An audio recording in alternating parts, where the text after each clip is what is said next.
The red zone is for immediate loading and unloading of passengers only. Look, Betty, don't give me your white zone shit again. Hey guys, this is Mike of Black Cat Amplification. I'm going to do a quick demo of this new guitar amp that I built. Just trying to make it really fast here. This is already sold, but I'm actually going to be making more of these. I was able to acquire another unit. This is called a Strobo-Tuner. This was made in the 1950s. It was such a cool little thing, but it wasn't actually working, so I thought it would be something really cool to buy to build an amp out of. So what this thing did, 1950s or so, I think these were made. It had a couple tubes in it. Actually had a lot of amp, type tubes, things that you could use for an amplifier. But it's pretty neat unit. It has this little microphone, right? This still works. And you're to plug it into the unit, turn it on. It has this little motor that spins this little graphic wheel. You can sort of see spinning here. I actually have a switch to stop that. I'm going to stop that for a minute. And what this did was actually tune your pianos, your guitars, stand-up bass, whatever instrument you had, that you would put the microphone near the strings or set it on top of the piano, and you would set this dial to be whatever note, A sharp, B, C, C sharp, D, and so on. It had a gain, which was kind of like your volume. It had a flat and sharp here because you could calibrate it to be flat or sharp for the notes. And I've added a couple extra knobs here for the amp. But yeah, you have a signal input level, and so you would put this and set it down on your piano or near where the sound is coming out of for a guitar, and you set it to the note, and this thing would spin really, really fast. And has a pattern there and some numbers on the side here, and you would see the pattern sort of kind of waving really fast if the note was out of tune, and you would see it just stop and have like a block as it's spinning, almost like when you see car tires spinning, like sometimes when they get up to a certain speed, it almost certain wheels look like they're not even moving, or that looks like they're moving backwards even though the car is going this way. So it's kind of like that principle of using a pattern to spin at certain speeds. So based on the note that was coming through here, this would spin at a certain exact speed, and it would tune, you could tune your note to fit that pattern, right? Once the pattern stops, you're at that note. So it's pretty neat little device. It's kind of like a little lunchbox style. So what I did was I turned it into an 8-watt JCM 800-ish sort of an amp, right? Like a real shredder type amp. So I actually took and did the preamp of a JCM 800, and I think I kind of tweaked it a little bit to kind of really make it sound great. And this has two 6AQ5s as the output. 6AQ5 is kind of like, you may have heard of 6BQ5s, which are the little EL84 tubes. These are a little bit less power, but they have such a good bite when they're pushed. I mean, it's just such a great gain tone that come out of these tubes. And when you have a push-pull pair, I'm getting probably about maybe 8 to 10 watts out of this thing. So yeah, very, very cool. And I'll spin it around here in a minute so you can see the back, because it's actually has a grill on the back where you can see the tubes. All right, so I've got a really nice guitar that sounds good for kind of rock and metal playing. It's an LTG, and it has EMG hot pickups, right? They're active pickups. It sounds great. Think of a JCM 800. Lots of guitars will sound really good through this, but active pickups I think sound really nice for that really crisp sort of metal sound. But yeah, I've got it plugged in.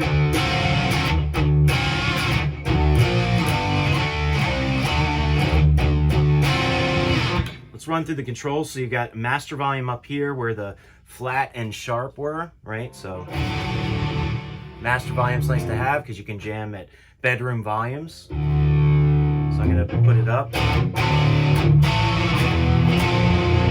And then you have, this is your power on off. This is your standby switch. It says operate or calibrate, and you just put it on operate for start turning it on. Again, I have this like really cool motor here. I actually replaced the motor that was in this thing that spun really, really fast. It had a problem and wasn't even working correctly, and it was just way too much motor for what I needed, but I wanted to retain that really cool nostalgic sort of vibe of this piece itself. So I was able to put a smaller motor in that has a lower revolutions per minute, like maybe 30 revolutions per minute or 15, something like that. And I have it on a switch so that if you use this amp to record with, the motor does make a little tiny bit of a noise, and if you want it dead quiet, you can just turn the motor off, right? And it'll still stay lit up, and use that as your pilot light, right? So it has a little pilot here, and that lights up as well. So then we have our mid knob, and that's where these notes are. It's just a good spot to put the mid knob. And then we have gain, so we can get it really nice and clean. I'm gonna do that with another guitar that's not active, just because it sounds a little better. So your gain all the way up here.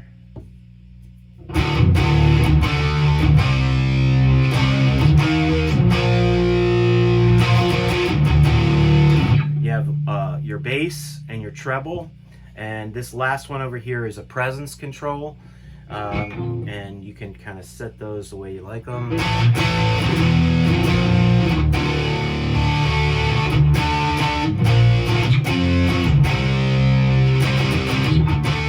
But the mids are where you're going to get a lot of bite from too, right? So let's put those really low. You can scoop them out.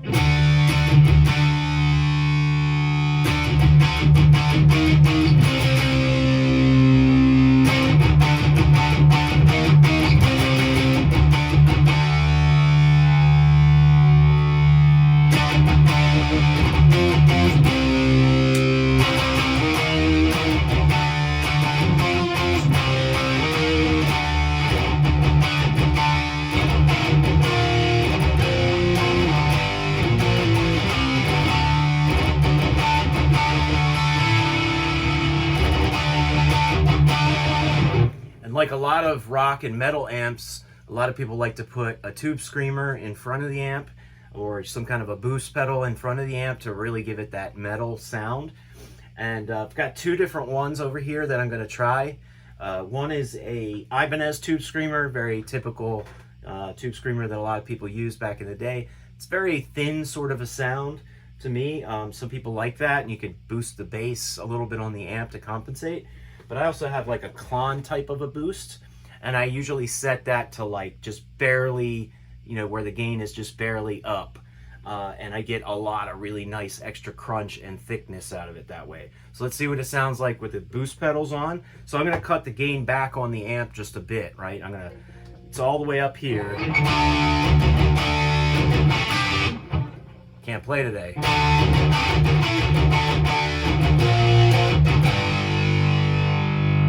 So I'm gonna cut it back to about 3/4. Cut the treble back just a hair and the mids back. Let's just put them all at noon, okay? Put everything at noon. Let's hit that Klon boost.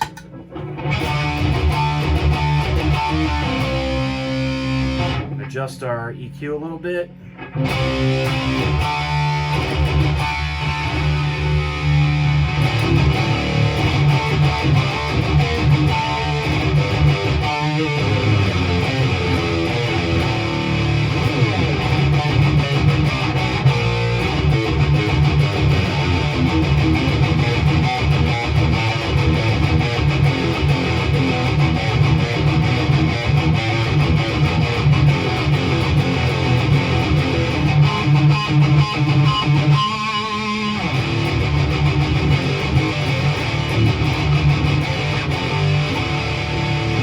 Let's hit that Ibanez tube screamer instead of the Klon.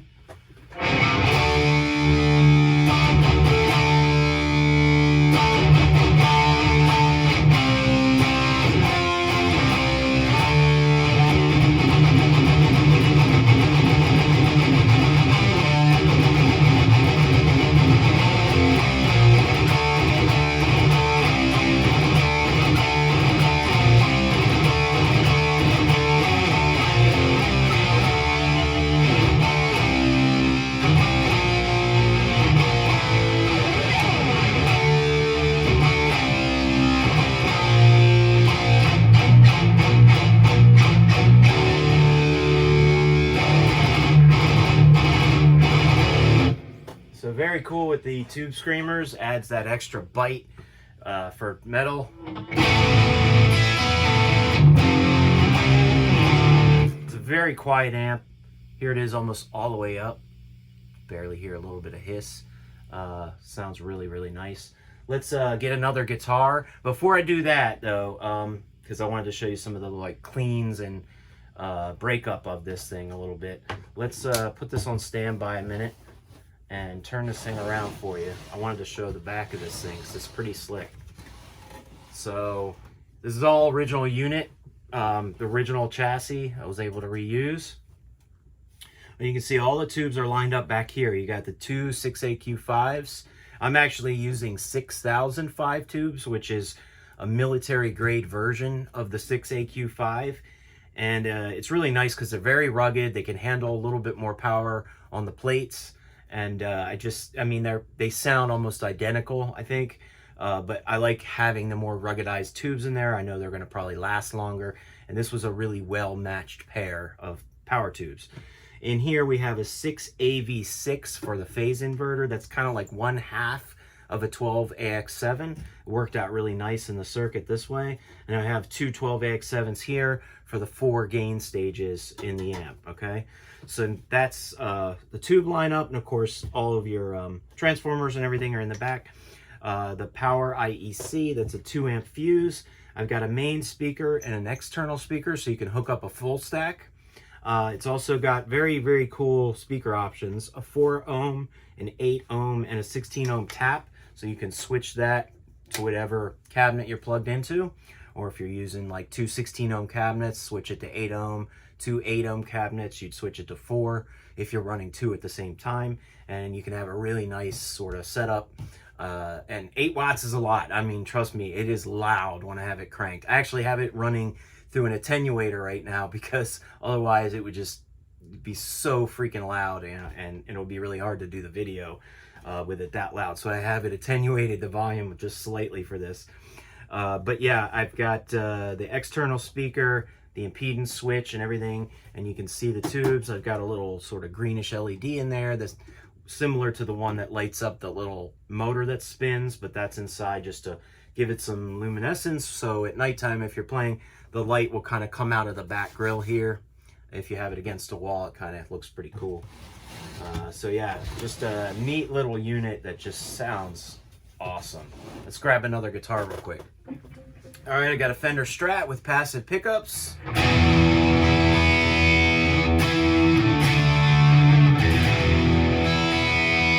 I've got no pedals on right now, it's just the amp.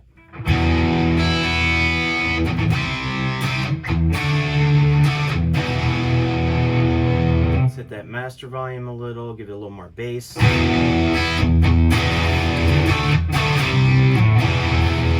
Scoop those mids.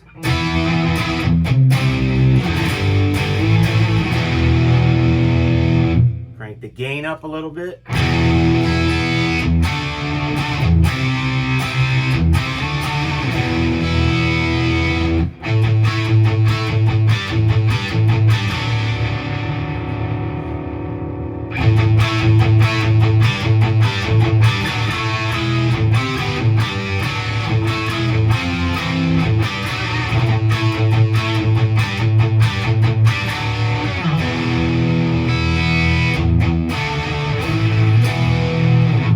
See what that sounds like with the Klon boost.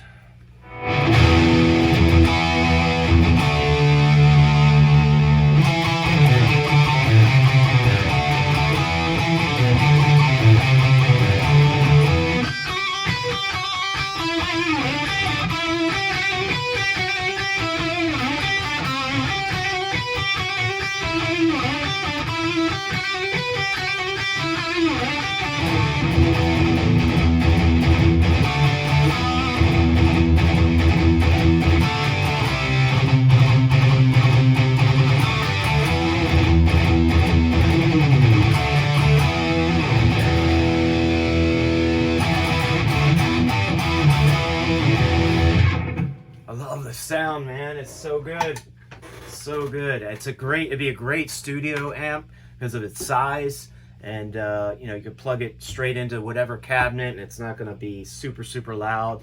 You could push it really hard to get that power tube gain and it not be super loud, like not like a 50 watt or 100 watt amp, you know. You can hear how that thickness comes in too, because even though I have this attenuated, you know, it's still true to the real sound. If I turn that volume way up,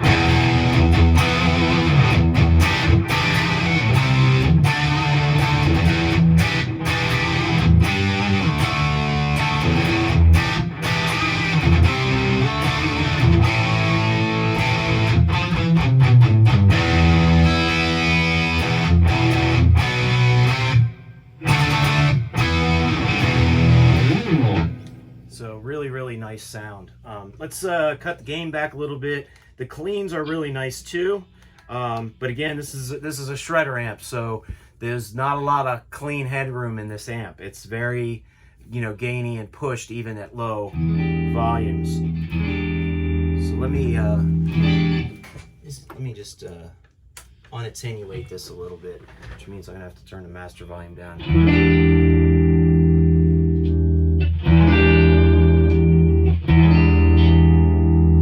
Bass up, let's scoop those mids a little.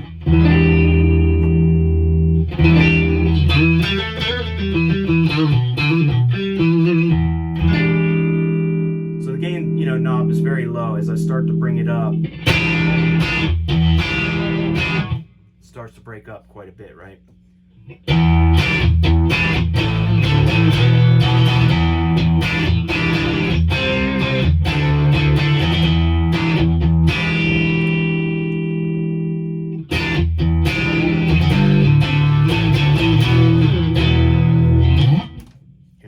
Let's try this. If I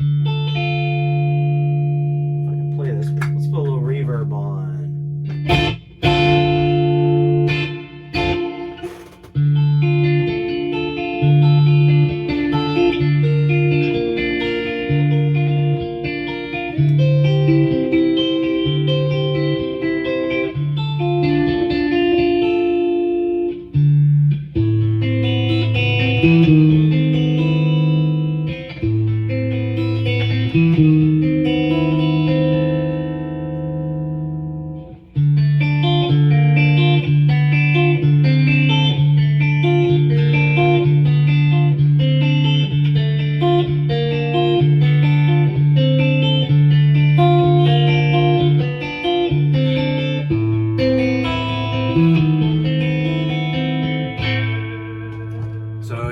Nice chimey clean sound, and with this mid control you really have such a range. Crank it all the way up. All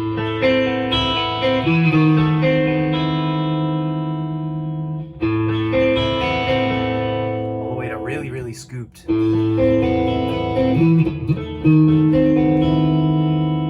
you want to have some mids in there.